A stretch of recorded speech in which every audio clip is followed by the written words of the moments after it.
O deputado federal do PL do Paraná, o Felipe Barros, ainda não teve a conexão conosco. A gente está com um probleminha para resolver essa conexão, mas o Fábio Stabile já está conosco. Fábio, seja bem-vindo, boa tarde.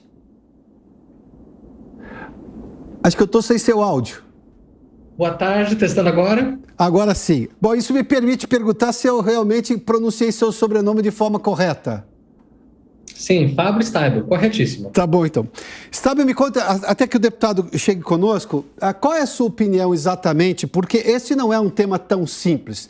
Não é exatamente só contra e a favor, porque ainda, obviamente, há dúvidas de qual será a gestão de Elon Musk à frente do Twitter.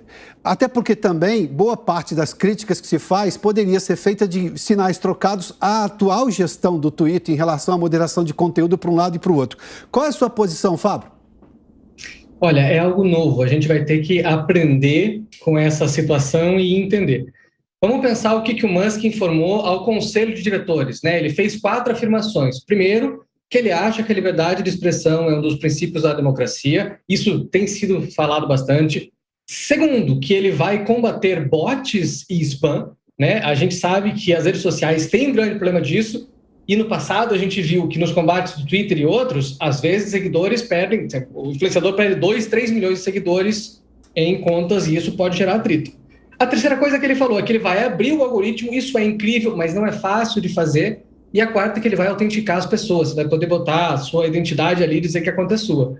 É muito cedo para saber. O Elon Musk, sem dúvida, é um homem de negócios, ele não faz simplesmente porque ele acredita na democracia, ele faz por negócio, mas ele é também ele altera posições bastante rápido. E as críticas que se fazem são pertinentes. Ele tem empresas de um portfólio muito diferente. Ao mesmo tempo, é um dos homens mais ricos do mundo. Ele fez por merecer para estar lá. Vamos lá. Quando ele fala sobre abrir o código da empresa, o que é exatamente isso? O que isso representa na prática hoje do que não temos e que passaremos a ter? O que é um algoritmo? Né? Um algoritmo é uma equação matemática, digamos assim, uma formulinha que vai fazer uma operação. O algoritmo que a gente tem mais curiosidade é aquele que diz, se eu tenho 1000 mensagens para ver, por que eu vi essas 10? Se eu tenho 100 anúncios, por que eu vi esse? Então, esse é o principal algoritmo que o Musk vai tentar abrir. Ele vai tentar explicar como é que, de acordo com suas preferências, você seleciona o que os outros estão fazendo. O algoritmo do Twitter já é um dos mais abertos. Em geral, as empresas são fechadas, mas o Twitter permite acesso aos dados, tem APIs, ele já tem uma certa abertura. Hoje, fora redes pequenas, aqui e ali, ninguém conseguiu abrir isso daí. O que o Musk quer fazer é, eu espero que as pessoas e os governos entendam como é que eu estou moderando, como é que eu estou colocando certas postagens para frente e por que eu estou colocando outras depois. Ou ainda, por que eu estou dizendo que algumas têm que ser suspensas ou têm que ter não monetização e outras não? Fábio Stabile, vamos lá.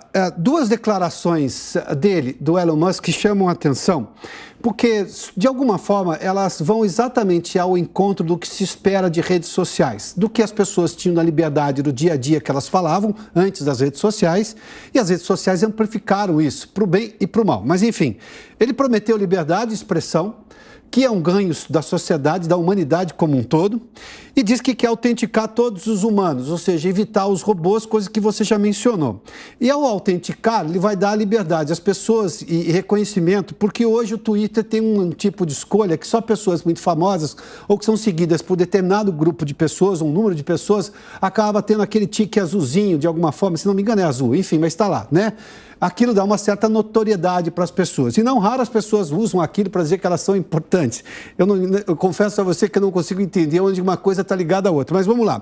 Ele está prometendo 2 coisas que não coadunam com as críticas que ele está recebendo nas redes sociais. A gente está falando de redes sociais, é bom entender o que as redes sociais falam disso. Por que você acha que há essa resistência em relação a ele? Porque a alegação de que é um bilionário, poxa, os donos do Twitter hoje são todos bilionários também. E bilionários que pensam de uma mesma maneira. Ele pode ser sozinho, vai pensar de uma maneira oposta ou não, mas enfim. Por que você acha que está esse tanto de críticas em relação a ele? Olha, a gente vive uma época que as big techs, elas podem ficar bem identificadas com uma personalidade. Vamos pensar aí na Meta, com o Mark Zuckerberg, vamos pensar aí na Amazon, com Bezos, e agora o Tesla com o Musk. Então, a gente costuma fazer uma confusão entre a pessoa que se diz dona e uma indústria, porque o Twitter tem 7.500 funcionários, ele é gigante, ele está em mais de 60 países, ele é muito grande. Aí a gente olha para o Musk e imagina de que o que o Musk quer será aquilo que a empresa vai fazer, e nunca é bem assim. Primeiro que o Elon Musk ou o Mark Zuckerberg ou outros, eles são apenas um. Então, ele não vai dar conta do debate na Uganda, no Brasil, nos Estados Unidos e na Itália, cada vez que você der um hashtag Musk, olha isso aqui. Então, ele vai estar olhando lá por cima o que ele quer. Essa visão de liberdade de expressão vai vir de cima. A gente vai entender o que ela significa. Mas talvez a outra crítica é que fica muito mais fácil da gente imaginar que o Twitter é uma pessoa. E aí a gente acha que o Twitter vai funcionar igual o Musk quer. Não pode esquecer, é uma corporação bilionária, com códigos de conduta, conselho de diretores, é uma grande empresa. E o Twitter, em especial, ele tem regras de moderação de conteúdo, que vai aí para a liberdade de expressão, muito claras. Né? Você tem conselhos, você tem processos, você tem dados, você tem práticas, é estruturado. A gente não sabe se o Musk vai conseguir mexer tanto que ele quer, nem que, mesmo que ele queira, ele vai conseguir. Mas, Steibel, o problema da moderação de conteúdo não ficou com cores ideológicas por demais? A gente viu, por exemplo, durante a pandemia, que foi dos momentos mais quentes e polêmicos dos últimos anos, o fato de apenas as pessoas citarem a expressão tratamento precoce, aqui eu posso falar, tratamento precoce, você recebia, eu sei porque eu recebi. E eu estava usando a expressão que, como jornalista, se eu não dizer o que é, as pessoas não vão entender o que eu quero dizer. E eu tinha lá e estava postando a opinião de um cientista respeitado a favor e um cientista respeitado contrário. Mas o uso da expressão, o algoritmo foi lá e vetou. E me mandou um recado, inclusive. Isso aconteceu comigo, mas isso aconteceu com muita gente. Daí eu tenho um problema que essa moderação, ela parece, digamos, preocupada com a melhor conduta dos conteúdos, mas não necessariamente. Eu costumo dizer que o algoritmo não pensa, ele calcula. Ele é completamente estúpido. Você põe palavras que ele pode fazer e as que não. Ele não julga. Então, o pensar humano, essa é a capacidade, o livre-arbítrio humano, que é a grande diferença, né? Você percebe que eu usei a expressão tratamento precoce, não porque eu estou criticando apenas ou porque eu estou recomendando, até porque eu nem posso fazer. Seria exercício ilegal da medicina. Mas, enfim, era um debate que um jornalista tem que fazer. É da minha natureza, a natureza do meu trabalho. E aí o algoritmo vai lá e me barra. E me barra porque alguém colocou que isso não poderia ser citado, o que também é uma intervenção na liberdade de expressão. O Elon Musk está prometendo justamente isso, esta liberdade maior. Isso não é um avanço perto do que nós temos na moderação do atual Twitter, que parte do mundo progressista adora e acha que é o modelo de conduta da espécie humana? Esse é um bom tema. Vamos quebrar ele em dois. Eu vou chegar ali no tratamento, né, precoce. Mas grande parte, talvez 90% da moderação, são conteúdos que todos nós concordamos em vários países em tirar. Quantas vezes você viu uma foto, né, de um estupro de menor numa rede social? Quantas vezes você viu um boi aberto? Essas imagens, elas são subidas para os usuários, mas elas são tiradas por moderação de conteúdo. Tem outras coisas, por exemplo, como propriedade intelectual. Você sobe um vídeo aqui da Jovem Pan e aí o outro sobe e você vai tirar por causa daquilo. Então, 90% da moderação, elas são em regras que a gente concorda, a gente não pode esquecer disso. Agora, sempre que a gente fala em sociedade, a gente vai falar onde é que a gente desenha a linha naqueles 10%, e o tratamento precoce vai por aí. Quando e quem vai dizer se tratamento precoce pode estar e não pode estar? E aí a gente tem que lembrar duas características do mercado que a gente tem. Primeiro, que ele é setor privado, né? A gente tem ali a Constituição falando sobre liberdade econômica. O que ela vai falar? Deixa a empresa decidir. A moderação de conteúdo vai ter dois elementos. Um, que a empresa quer, e o outro, que a lei manda. Eu não posso deixar o Comando Vermelho ter um canal de Twitter. Eu não posso, né, ter uma agência de aborto ter uma conta de Twitter. Isso daí, a lei não permite. Agora, no que a lei não permite e a empresa decide, ali a gente começa a ter discussões. A lei vai avançando, temos aí debates legislativos que vão tratar sobre isso, seja de infração de multa de trânsito, um PL recente, seja sobre saúde, e com certeza a sociedade e líderes discutem sobre isso. O que o Musk pode fazer? Nesses 10% que são das políticas da empresa, ele pode falar, olha, eu acho que aqui eu vou botar a linha um pouco mais, deixa mais debate porque eu não vejo tanto perigo. Só que depende do país que ele está operando. Na Alemanha, por exemplo, não pode discurso sobre nazismo. Aquele debate que a gente teve aqui com o Monark sobre o partido nazista, não poderia acontecer na Alemanha, porque a lei lá não permite. Tem coisas que o Brasil não permite. Classificação indicativa, por exemplo, é uma característica nossa aqui. Então, nesse caso de tratamento, eu acho que a gente pega um caso que é polêmico e que realmente a entrada do Musk pode significar um avanço para aqueles que defendem que possa se falar mais, ou pode significar um retrocesso para aqueles que entendem que tem que falar menos, mas essa moderação ela é pequenininha. Importa muito para as eleições, para a sociedade, sim, mas para a política de moderação, a gente não pode esquecer aquele 90% que tira coisas que todo mundo acha nefastas Sim. da internet todo dia. Não, só um último questionamento a você.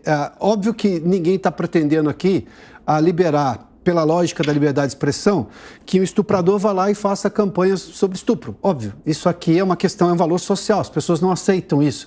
Aliás, isso não é aceito nem dentro de presídios, só para se ter uma ideia, né? Imagina só, tanto que eles têm cela especial, para quem começa no jornalismo vai cobrir polícia, aprende isso logo no começo.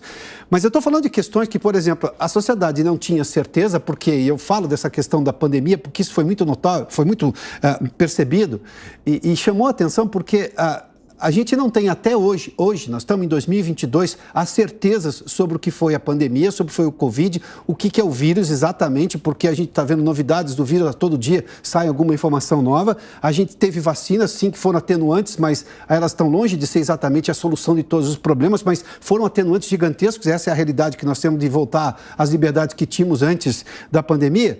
Mas eu imagino assim, um assunto como esse, um grupo pegou e tomou conta e falou, essa é a verdade e aquilo é mentira. O que ofende a ciência, que é feita de tese e antítese para se chegar numa síntese, como você conhece muito bem. Esse tipo de coisa foi tudo indicava a crer que ali você tinha realmente uma moderação ideológica ou partidária, ou seja lá o que for. Quando o Elon Musk fala, eu preciso de mais... Aliás, ele usou uma expressão dias atrás, menos democracia e mais liberdade de expressão. Eu não sei exatamente o que ele estava dizendo com isso, porque uma coisa está intrinsecamente ligada à outra.